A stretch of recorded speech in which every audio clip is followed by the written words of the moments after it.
Hi, welcome to the Fireside chat today. I'm your host, Smita Hemige, Head of Marketing at Answer. And today on our Fireside chat, we've got Vijay Karthik, the CTO for Neiman Marcus Group. Hi, Vijay. Happy to have you on this chat today. Hi, guys. Hi. Thanks for having me. So before we dive into the chat, I just want to know, Vijay, could you quickly introduce yourself as well as Neiman Marcus Group? I'm Vijay Karthik, Chief Technology Officer for Neiman Marcus Group. Neiman Marcus Group is one of the largest luxury retailers based out of USA. We've been in this business for over 100 years. So it's a pretty well-known brand in America and also throughout the world. One of the largest and the top luxury retailers. Thanks, Vijay. Sounds exciting. I do know that as an organization, Neiman Marcus is committed towards technology and seems to be making all the right investments. I did read an article which said that you could be investing close to $500 million over the next 2 to 3 years. I wanted to understand, could you talk us through the technology landscape and the investments that you're making? Yeah, sure, absolutely. I think, we started our cloud journey way back in 2017, right? And when we started the cloud journey, we were primarily focused on, let us start in smaller chunks. So we did e-commerce first, and then we slowly started moving other systems also to the cloud, right? So now that we are probably have a pretty good amount of a workload on cloud, the new investments that we have on technology are these are actually some of the pretty big investments that we have are focused on supply chain transformation. This started probably just before the whole COVID pandemic began. And then, and because of pandemic, we had to pause on it, and then now we restarted it. This is a pretty big initiative that impacts our order management system, supply chain systems, and then the warehouse systems as well, right? We also are investing heavily on a loyalty platform.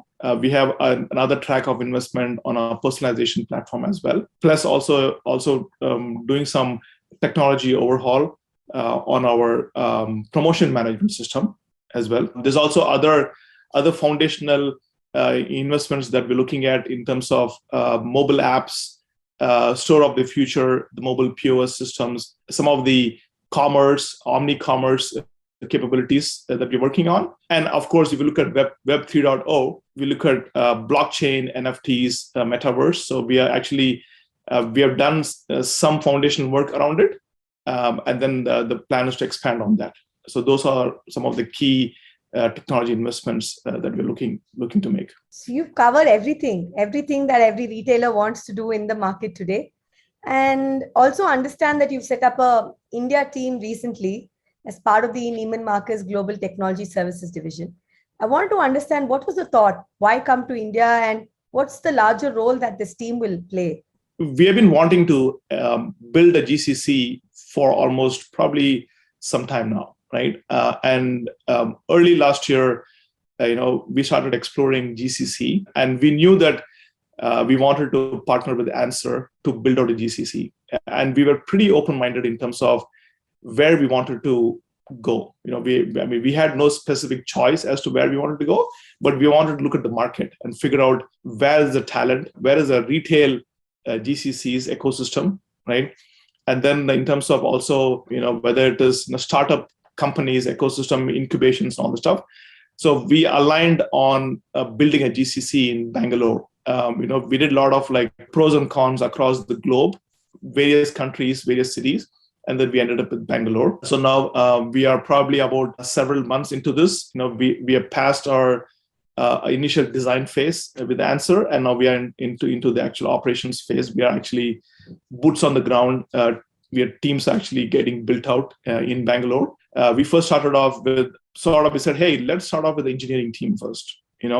Let's build an engineering team. Probably let's say phase 1 engineering team, and then phase 2 we will expand it to other business units, right? So that's where we are now looking to expand and go beyond the initial phase of the engineering team. I can go into more details around, what are the other capabilities that we're looking to do, but that is the state of affairs so far. Thanks. Sounds interesting. As a follow-on question, what's the plan for the next 18 to 24 months? I know that we are thinking about in terms of capabilities, in terms of other business functions?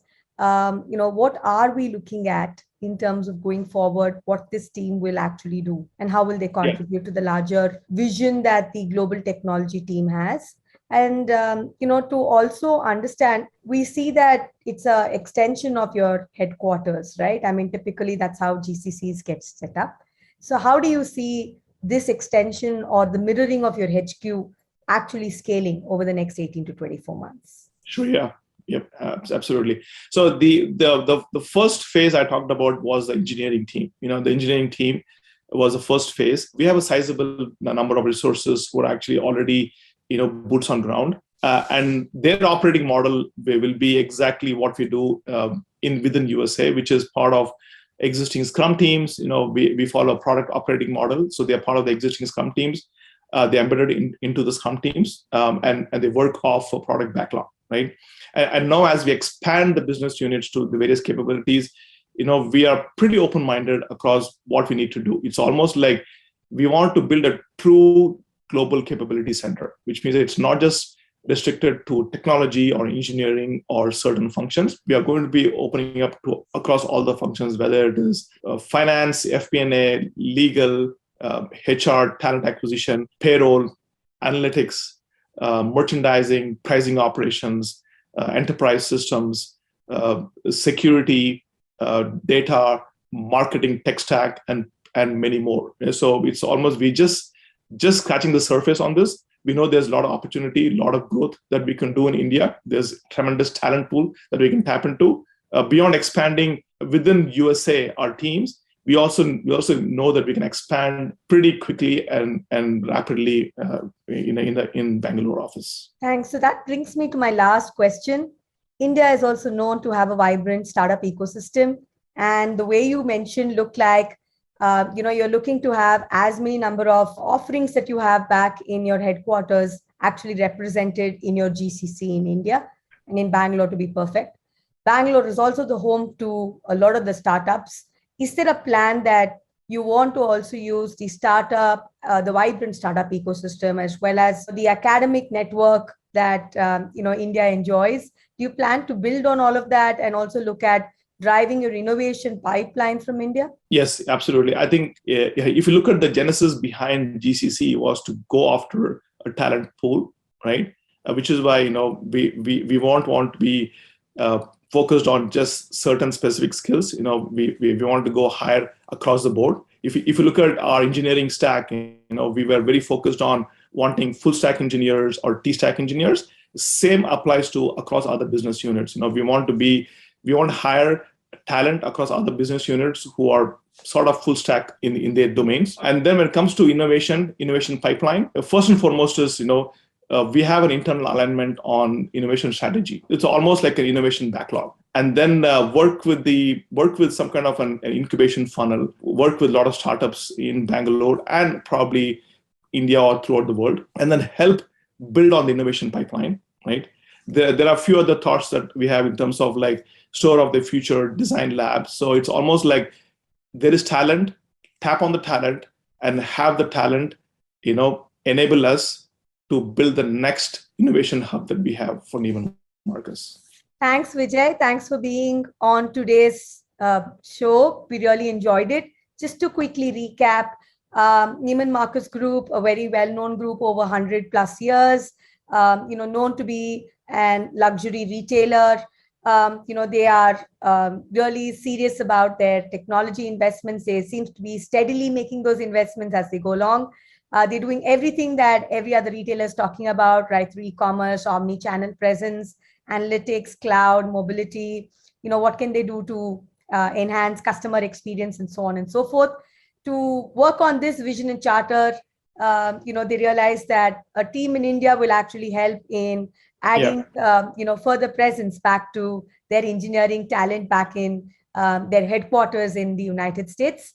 And they're having great plans over the next 18 to 24 months, not just in tech, but also across other business functions that can actually go back and play a larger role and create a larger impact across the organization. We wish Neiman Marcus the very best. And in the comments below, you will find the link on all the open roles that Neiman Marcus is looking to hire in Bangalore. So do look at them and do apply if you think you're going to be interested to be part of Neiman Marcus Group. Thanks, Vijay. Happy to be speaking to you. Thank you. Yeah, thank you.